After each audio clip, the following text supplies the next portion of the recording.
Assalamu alaikum. Tuğanlar qandaysыңар, жақсыңарбы? Tuğanlar мына жаз келіп, мына Gülçe автовокзалдың жанында Телемастерскойда уже холодильниктер келе баштады. Холодильниктерді оңдап баштадық. Şu жерге алып келіп, оңдасаңыздар болот. Холодильнигиңиздерди. Андай газ баллондардың мынасын алмашып атабыз. Андай өткөзүп.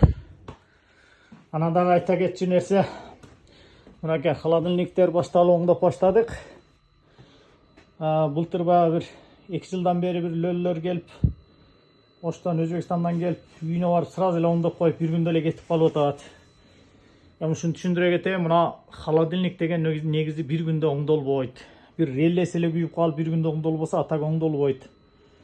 Холодильник деген мына немеге коюп, давленияга коюп кетесиң бир күн. Эртеси келип давление канча түштү көрөсүң, мынанын ичинде турбалар болот. Ошолор тешилгенде анан кийин феррон учуп кетет дагы, чыгып кетип, анан кийин иштебей калат, муздатпай калат. Ошону табыш үчүн бир күн коюп кетесиң, эртеси келип кайсы ягынан түшкөн болсо мынаны ачып, чубап кенасын, анан кийин тешигин таап, жамайсың. Одон кийин дагы бир күн давленияга коюп кетесиң.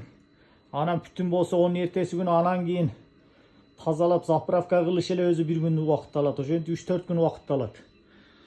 Анан олар баа тешикти неме кылбай эле, жамабай туруп эле бир күндө эле шарт эле ферронду куят да кетип калат экен. Былтыр көбү келди да.